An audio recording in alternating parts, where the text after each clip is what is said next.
Few people in world sport have enjoyed a dominance like Rafael Nadal.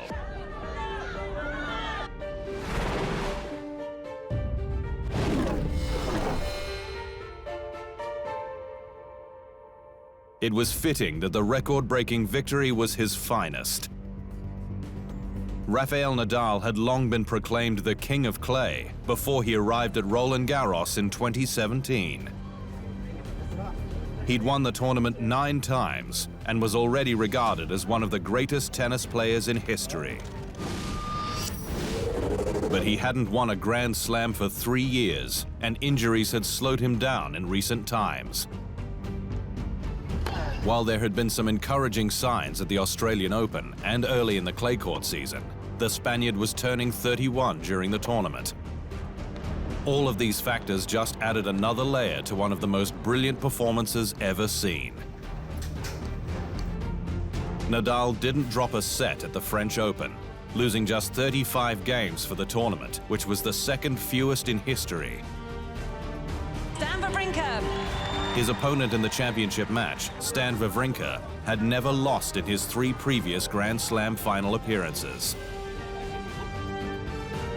Nadal won the final, conceding just 6 games with a brutal 6-2, 6-3, 6-1 scoreline. He's playing the best he's ever played. He's the best ever on clay. The stunning victory meant Nadal became the first male or female to win a single Grand Slam tournament 10 times in the Open era. His record at Roland Garros was an astonishing 79-2. I don't know, I'm just very happy, super happy about what happened here. Have been a magic 2 weeks for me. I enjoyed it a lot, and I felt the love of the people here in Roland Garros, and that means a lot for me too, because it's the most important event in my career. So feel all the support of the crowd and all the people from Roland Garros for me have been very, very emotional. You know? And in the future, let's see. I'm gonna keep working hard to try to keep having chances. Before Nadal, Sweden's Bjorn Borg had been the Roland Garros specialist, winning the French Open 6 times, but he was left in awe about what he'd seen in the 2017 final. You can't play more perfect tennis. I have never seen anyone play such a good final in Paris. Since that famous 10th French Open, Nadal has added 2 more on the clay of Roland Garros after his 2019 win to improve his tally to 18 Slam titles, just behind Roger Federer. After his 12th French Open win, Nadal reflected on his tennis journey. I think I had a lot of issues during all my tennis career, you know, in terms of health. So I always played with high intensity, big passion for this sport, and big passion for the competition too, you know. So and all the things that I went through probably give me that extra passion when I am playing, because I know I will not be here forever. Still to come on the Immortals, the rivalries which fueled Rafael Nadal.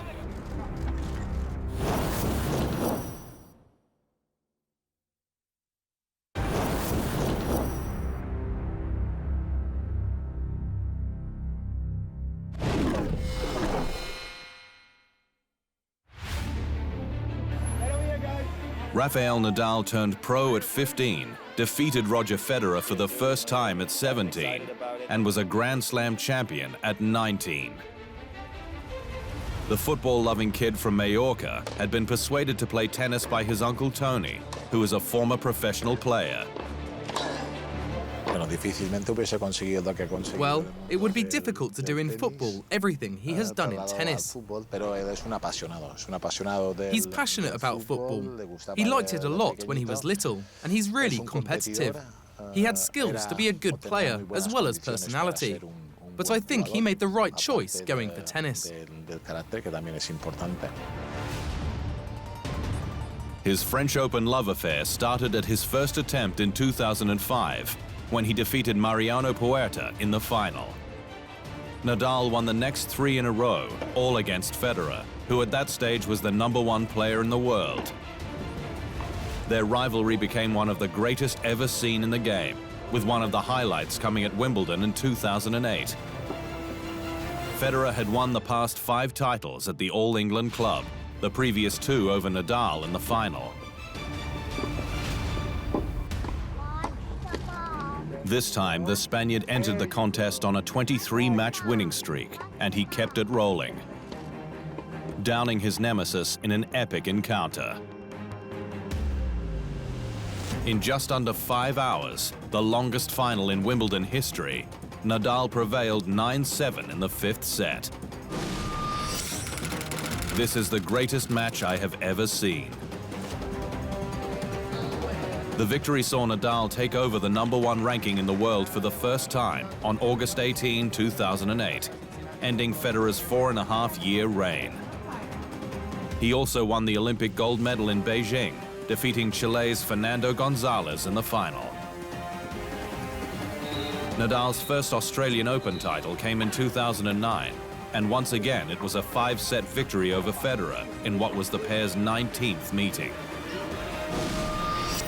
A shock loss in the 4th round of the French Open to Robin Soderling was the first time he'd suffered a defeat on the clay at Roland Garros. It would be another 6 years before it happened again. In 2010, he bounced back to claim the French crown, Wimbledon, and then added his first US Open title after defeating Novak Djokovic in the final.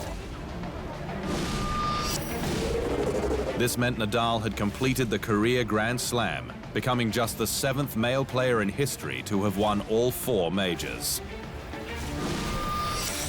For me, it's a dream to have the career Grand Slam. It is an unbelievable feeling. Over the next 4 years, Djokovic replaced Federer as Nadal's main rival, with the Serbian denying him more titles, other than in Paris, of course. After his 2014 French Open win, Nadal became the first man to win a Grand Slam in 10 straight years, better than Roger Federer, Pete Sampras, and Bjorn Borg, all with 8. Nobody did. Nobody did ever win 10 years in a row or minimum 1 Grand Slam. No? So it's something that I'm proud of. Remain 1 for this year. I don't know if I will be able to keep saving this record, but anyway, win 10 years in a row, minimum a Grand Slam is something amazing, and I am happy with. It was Djokovic who ended his French Open domination, defeating him in the 2015 quarterfinals, ending a 39-match winning streak at Roland Garros.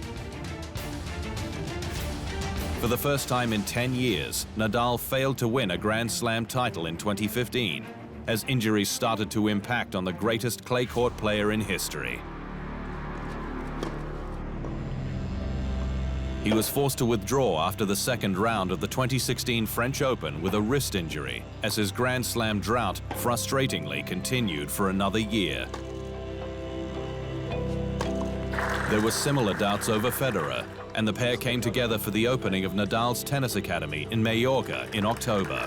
But I don't know how it's going to be when I come back, and you've done it a million times. So there again, I can be inspired by you. How easily you always came back. You made it look easy. I know it's not easy, but you made it look easy right away. Always back in the top 10, top 5, even world #1. So that's something I'm going to be thinking about when I come back to the tour in January.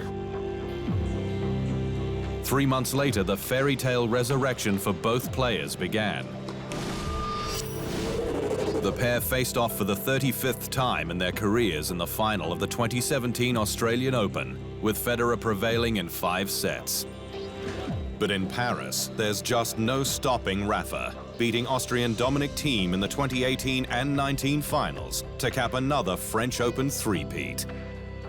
And through it all, Nadal never lost faith in his ability.